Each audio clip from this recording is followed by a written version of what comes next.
So the Mexican army is on the move, It is. and there's a screen of Americans in these tumble-down forts, or at least one kind of fort at the Alamo, and a pretty serious fort at La Bahia. Yeah. Well, Santana fancies himself as the Napoleon of the West. I mean, does he actually say that? Hey, look at me, guys, I'm like Napoleon. Yeah, he does. And he surrounds himself with Napoleonic bric-a-brac. Really? Yeah, so it's he not really somebody does. that somebody else says, oh, he thinks he's Napoleon. He actually looks at everybody and says, I'm like No, Napoleon. he actually has studied Napoleon's campaigns. Ah. And there's evidence of that in the Texas campaigns because initially, at any rate, it's very Napoleonic. You advance your army along parallel roads. You don't put them all on one road. They move faster. But in Europe, those roads are a little closer together than in Texas. Well, they are, but the principle is the same. Santana leads his main force up Old San Antonio Road. He's going to be responsible for picking off Bayer.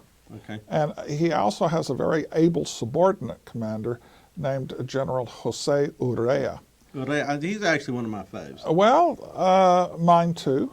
He's very capable, and he crosses the Rio Grande at Matamoros, and his job is to sweep the coastal prairies of rebels and to ultimately take Goliad, and of course that means taking the Presidio La Bahia.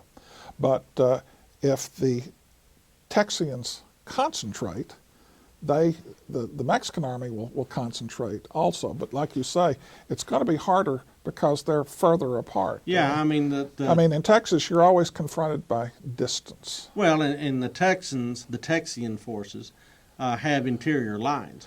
So theoretically, Yes. one force could support the other force. You would hope so, and you would think so. And that's the plan. That's the plan. So if they But- hit here, y'all come But, running. but, If what, they hit there, but what happens when they hit both places? yeah, that would be a little problematic. Yes, it would. Now, when they're heading up into Texas, we know that Santa Anna's heading toward San Antonio. Urrea's heading for Goliad. Who's opposing them? I mean, who are the team captains for the Texian army?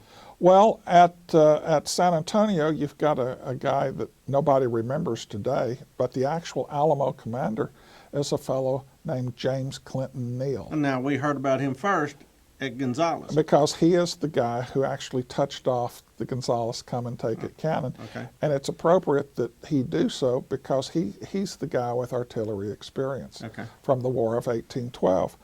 Now, what you have to understand about the Alamo is that they've got the largest concentration of artillery west of the Mississippi right there. They've got something like more than 20 tubes.